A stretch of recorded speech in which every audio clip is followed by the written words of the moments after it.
Nous abordons aujourd'hui un nouveau thème concernant la comptabilité pour les débutants. Il s'agit donc de l'organisation comptable. Et nous allons étudier dans ce thème d'abord les travaux quotidiens. Alors, on va faire un schéma pour représenter toute l'organisation comptable. Alors, l'organisation comptable, elle est basée sur des pièces justificatives. À partir de ces pièces justificatives, on établit ce qu'on appelle le journal. À la suite du journal, on reporte toutes les opérations dans un document important qui s'appelle le grand livre. Ensuite, donc là, du coup, on arrive à ce qu'on appelle les travaux quotidiens. Donc, ce sont des travaux réalisés au jour le jour. Ensuite, l'entreprise va établir un autre document qui sera généralement établi mensuellement. Il s'agit de la balance. Et à partir de la balance, elle va pouvoir établir ce qu'on appelle les documents de synthèse, à savoir le bilan, le compte de résultat et l'annexe. Et ces deuxièmes types de travaux qui sont des travaux qui se déroulent à des périodes précises s'appellent donc des travaux périodiques. Donc dans cette vidéo, nous allons étudier d'abord les travaux quotidiens. Alors commençons par les pièces justificatives. Donc nous avons vu dans les vidéos précédentes que la comptabilité générale, elle est basée sur les flux et principalement les flux externes. Donc toute transaction est authentifiée par un document qu'on appelle aussi un document de base, et c'est à partir de ce document de base que l'entreprise peut enregistrer donc l'ensemble de ses opérations.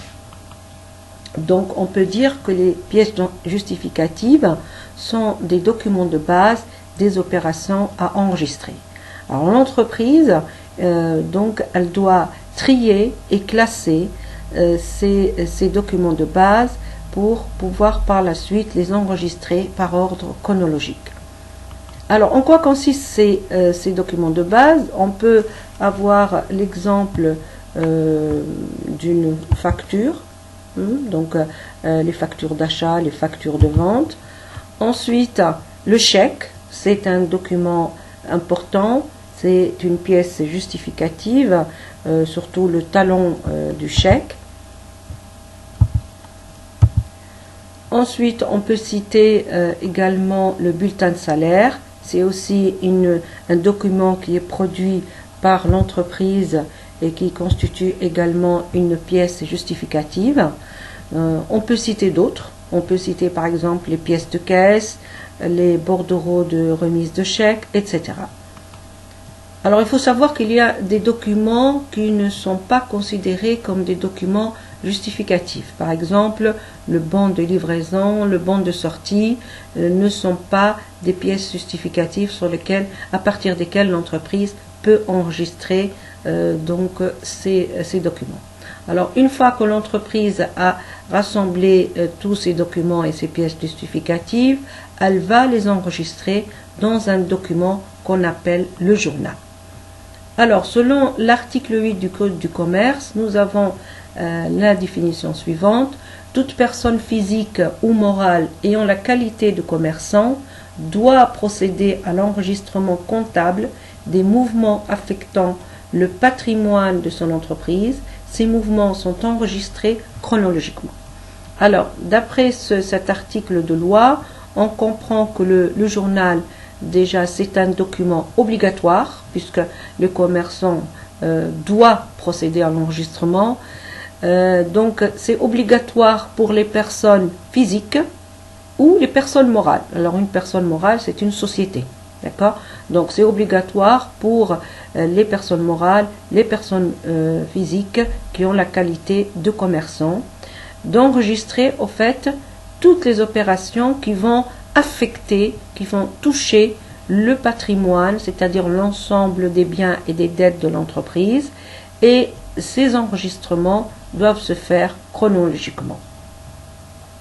Donc l'entreprise doit enregistrer au jour le jour toutes ces opérations. Alors comment se présente ce document? Donc le journal, au fait, donc pour résumer ce que nous venons de voir, c'est un livre comptable obligatoire sur lequel est effectué l'enregistrement chronologique des écritures comptables. Donc il se présente sous forme d'un tableau dans lequel on peut trouver 4 colonnes ou parfois 5 colonnes, dans lequel on enregistre la date de l'opération. Donc en haut du tableau, on a la date. Ensuite, la colonne de gauche indique les numéros de compte. Alors ici, on peut avoir parfois 2 colonnes pour les numéros de compte, les colonnes pour le débit, les colonnes pour le crédit, et parfois on rassemble tous les comptes dans une même colonne. Ensuite, on indique le compte à débiter et le compte à créditer. Alors vous remarquez qu'il y a un petit décalage qu'on garde entre les deux intitulés des comptes. Donc c'est une présentation par convention pour différencier et mettre en évidence les deux comptes. Ensuite, au niveau des deux colonnes, on va enregistrer les mouvements de débit et les mouvements de crédit, c'est-à-dire qu'on va enregistrer devant chaque intitulé de compte le montant qui lui correspond. Donc il y aura donc un montant au débit et un montant au crédit. Alors, à la suite de ce journal, donc, on indique également le libellé de l'opération. Donc, le libellé de l'opération correspond à la référence de document de base, à savoir, par exemple, le numéro de chèque, le numéro de facture, le numéro de pièce de caisse, etc. S'il n'y a pas d'indication par rapport à ces numéros, on peut donner une explication par rapport à l'opération. Alors, ce journal, quand l'entreprise aura établi et enregistré toutes les opérations, on doit vérifier une égalité, et c'est l'égalité du total de somme débit qui doit être égale au total du somme crédit. Donc s'il n'y a pas d'égalité, ça veut dire qu'il y a une erreur, qu'un montant n'a pas été inscrit ou il a été mal rédigé. Alors ensuite, une fois qu'on a enregistré le total du débit, le total des crédits sur une feuille, donc on peut reporter ce montant sur une nouvelle feuille si on arrive au bout de la feuille. Alors nous allons prendre un exemple pour montrer comment on enregistre donc une opération dans le journal. Alors d'abord il s'agit de l'opération qui se déroule le 15 décembre. C'est une vente de marchandises à crédit d'un montant de 2500 € avec le numéro de la facture qui est de 123 €. Ainsi, on trace le journal, on indique la date de l'opération. Ensuite, on va chercher dans le plan comptable le numéro du compte client, puisqu'il s'agit ici d'une vente à crédit. Donc, il y a une créance. Le client va payer ultérieurement. Alors, on utilise le compte client pour enregistrer cette créance. Donc, il s'agit du compte 411. Devant le numéro, on indique l'intitulé du compte. Et devant l'intitulé du compte, on indique le montant, donc dans la colonne du débit. On commence toujours par le compte qui enregistre le débit. Alors ensuite, donc c'est une opération qui correspond à une vente. Une vente, ça correspond donc à un flux physique sortant. Donc on va créditer le compte 707, vente de marchandises, 2500 €. Donc vous remarquez que le montant s'inscrit dans la colonne du crédit. Voilà, donc nous avons bien respecté le principe de la partie double. On a débité un compte et on a crédité un compte du même montant. Alors on n'oublie pas le libellé. Donc il s'agit d'une facture qui porte le numéro 123. Alors si on a le nom du client, on peut aussi l'ajouter au niveau du libellé. Alors on va passer à un autre document qui est aussi important que le journal, c'est le grand livre. Donc le grand livre, c'est tout simplement l'ensemble des comptes de l'entreprise. Tous les comptes que l'entreprise va utiliser se regroupent et on les appelle donc le grand livre. Alors généralement le grand livre, on l'établit après le journal. Donc dans ce cas-là, on parle de report donc des opérations du journal vers le grand livre. Donc il s'agit de l'ensemble des comptes de l'entreprise et les comptes sont bien sûr enregistrés à partir du journal, ce que j'ai appelé report. Alors les opérations sont classées par nature. Donc on va retrouver l'ensemble des achats, l'ensemble des ventes, etc. Alors on va garder le même exemple que tout à l'heure, c'est-à-dire les ventes les ventes à crédit. Donc une fois que l'entreprise a enregistré cette opération au niveau du journal, elle va le reporter dans les grands livres, autrement dit dans les comptes en T. Donc tout à l'heure nous avons utilisé deux comptes, c'était le compte 411 et le compte 707 pour vente de marchandises. Donc on va les ouvrir au niveau du compte en T. Ensuite, le montant qui a été utilisé, c'était 2500 au débit du client et 2500 au crédit du compte 707 vente de marchandises. Et on n'oublie pas d'indiquer la date au niveau du compte client et du compte vente de marchandises.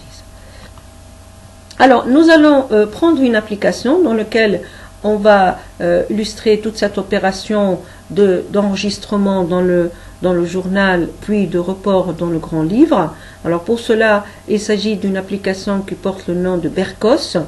Alors vous pouvez trouver l'énoncé de cette application sur mon site www.webconta.fr. Donc vous avez la totalité de l'énoncé sur ce site. Sinon vous pouvez suivre effectivement cette vidéo et vous pouvez trouver toutes les opérations que j'ai indiquées deux à deux. Alors il s'agit de Monsieur Berkos, donc, qui crée le 16 juin une entreprise. Il apporte 35 000 € qu'il dépose à la banque. Il a réalisé donc les opérations suivantes au cours du mois de juin. Donc le mois de juin, le 17 juin, il a acheté à crédit des marchandises au fournisseur Mercues pour 2740 facture F1. Donc nous allons enregistrer ici dans le journal deux opérations, l'opération du 16 juin et l'opération du 17 juin. Alors à cause d'un problème de présentation, on va procéder ainsi, donc chaque fois on va enregistrer les opérations deux à deux. Alors on commence par la date, donc il s'agit du 16 juin, il y a eu un apport, donc il y a eu un flux financier entrant qui sera enregistré dans le compte banque 512 banque de 35 000 €. Ensuite, donc ce montant constitue au fait une ressource pour l'entreprise. Donc il s'agit d'utiliser le compte 101 pour enregistrer l'apport, qu'il s'agit ici du compte capital. Et on indique ici un libellé, une explication de l'opération, apport de M. Berkos. Voilà pour la première opération. Alors passons à la deuxième. Il s'agit du 1706, donc il y a eu un achat de marchandises à crédit. Donc l'achat c'était un flux entrant, 401 fournisseurs puisqu'il s'agit ici d'une dette vis-à-vis du fournisseur, ce n'était pas une opération comptant. Donc du coup on a crédité le compte fournisseur de 2740 et débité le compte achat de marchandises qui est un flux financier entrant de la même somme. Ensuite, on indique un libellé. Nous avons ici une indication de la facture et du nom du fournisseur. Voilà. Alors, on n'oublie pas, puisque nous allons passer après à la suite du journal, d'indiquer un report. Alors, ce report consiste à faire le total des deux opérations qui ont été effectuées. Donc, on a le total débit qui doit être égal au total crédit. On passe aux opérations suivantes. Alors, il s'agit du 19 juin, donc toujours le mois de juin. M. Berkos a acheté un ordinateur de 2400 € et il a réglé au comptant par chèque bancaire et on nous donne le numéro du chèque. Ensuite, le 22 juin, il a eu vente au comptant de la première semaine, réglée, donc une partie est réglée en espèces, 1895 €, et une partie est payée par chèque bancaire de 1123 €. Donc nous allons procéder à l'enregistrement de ces deux opérations dans le journal de Berkos à la suite des deux précédentes opérations. C'est pour cela nous reportons donc les sommes de débit, les sommes de crédit, et nous allons enregistrer l'opération du 1906. Alors il s'agit d'un achat d'ordinateur. Donc l'ordinateur est une immobilisation, donc il fallait chercher dans le compte de la classe 2, et nous avons un compte précis qui indique donc l'achat d'ordinateur, c'est matériel de bureau, matériel informatique, et le numéro c'est 2183. Le montant, il est au comptant, il est de 2400, puisque c'est au comptant par chèque, donc on va créditer le compte financier de la classe 5, en l'occurrence le compte banque. Donc le compte banque sera crédité de 2400 euros. Et nous n'oublions pas le libellé qui est ici, le numéro du chèque qui a été donné dans l'énoncé. Ensuite, l'opération du 2206, donc là il y a eu des ventes au comptant, une partie qui a été payée par chèque et une partie qui a été payée à l'entreprise Berco en espèces.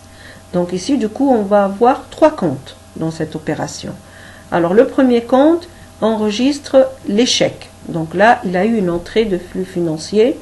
Du coup on ouvre le compte banque et on débite le compte banque de 2123. Il a eu également des entrées d'espèces, donc on débite également le compte caisse de 530, on débite le compte banque de 1895 et on n'oublie pas le numéro du compte caisse 530. Alors l'opération n'est pas équilibrée, donc il faut équilibrer le débit et le crédit en utilisant un compte de crédit, et il s'agit ici du compte vente.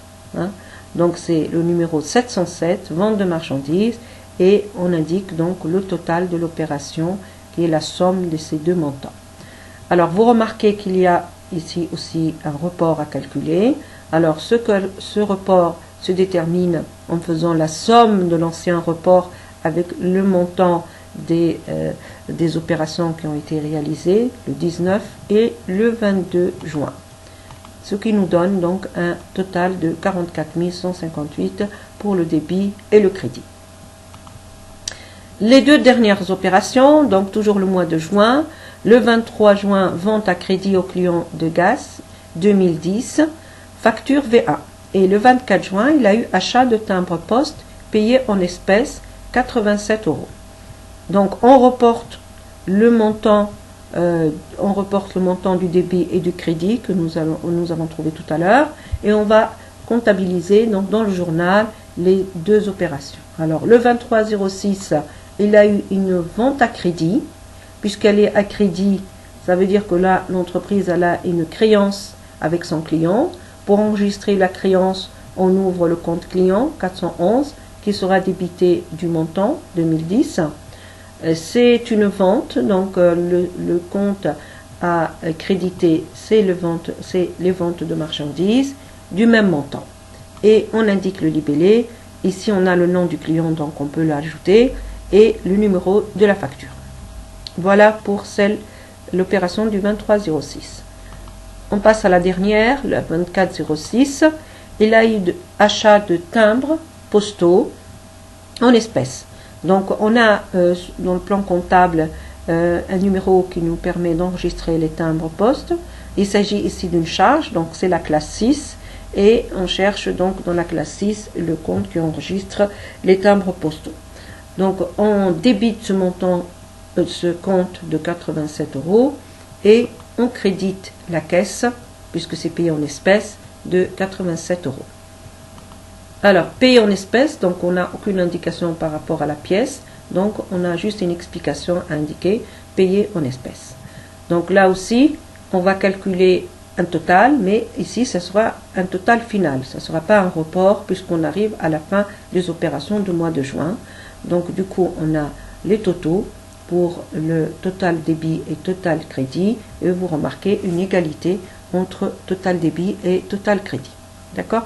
Donc s'il n'y a pas d'égalité, ça veut dire qu'il y a une erreur qui s'est introduite soit dans le montant, soit dans la saisie du montant, etc. Donc il faut retrouver l'erreur et forcément trouver l'égalité entre le total débit et le total crédit. Voilà. Donc après avoir établi le journal, on va établir le grand livre de l'entreprise Bercos. Donc on va du coup utiliser les mêmes comptes que nous avons vus dans le journal et on va procéder dans un ordre chronologique. Donc on va revenir à la première opération. Donc c'était le 16 juin. Il y a eu un apport effectué par le propriétaire de l'entreprise.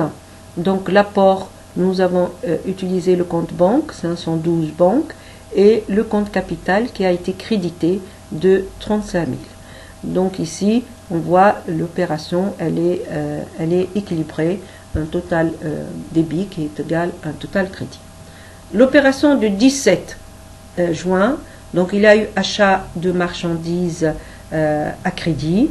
Donc pour ça, elle ouvre des nouveaux comptes et contentés. L'achat s'est enregistré dans le compte 607. On le débite de 2740. On indique la date de l'opération. On ouvre le compte fournisseur puisqu'il s'agit d'achat à crédit et on le crédite du même montant. Voilà. On passe à l'opération du 19 juin. Il y a eu achat d'ordinateur. Donc cet achat s'est effectué au comptant. Alors d'abord on ouvre le compte 2183 puisqu'on ne l'a pas ouvert précédemment. Donc on indique le montant au débit et la date de l'opération. C'est une opération qui s'est faite au comptant. C'est pour ça on a crédité le compte banque. C'est un flux financier sortant. Et nous n'avons pas ouvert un autre compte puisque le compte banque existe déjà. Donc il s'agit d'utiliser le crédit de ce compte.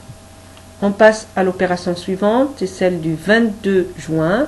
Donc il y a eu une vente de marchandises. Donc on a ouvert le compte vente de marchandises qu'on a crédité de 2123 puisqu'il y a eu une vente. Donc c'est un flux sortant et il y a eu des chèques que l'entreprise a reçus. Et pour des flux financiers entrants, on débite le compte banque. Il y a eu également donc une vente au comptant en espèces. Donc là, du coup, j'utilise le même compte de vente de marchandises, la même date. Et le compte, nous ne l'avons pas ouvert puisqu'il s'agit de compte caisse. Donc on ouvre le compte caisse 530.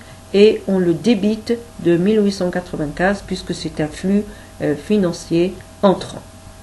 Ensuite, il y a eu également une vente à crédit.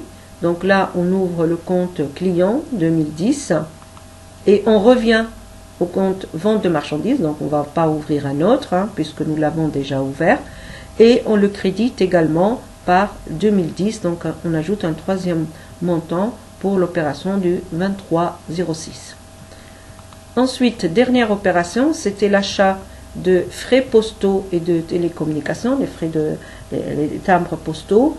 Donc on a débité le compte puisque c'est une charge pour l'entreprise, c'est un flux entrant. Et cette opération a été payée en espèces. Donc on crédite le compte du même montant, le compte caisse du même montant pour la date du 24 juin. Voilà, donc là, nous avons réalisé le grand livre. Alors, donc bien sûr, le grand livre, quand on l'établit, il faut aussi calculer les soldes. Donc, nous allons maintenant calculer le solde de chaque compte. Alors, pour le compte banque, vous remarquez qu'on a un total débit qui est supérieur à un total crédit, ce qui nous amène à dire que le solde ici, c'est un solde débiteur. Et on l'ajoute du côté du crédit, donc on ajoute solde débiteur de 34 723. Alors comment on a trouvé ce montant? C'est le total du débit moins le total du crédit et ça nous amène à 34 723.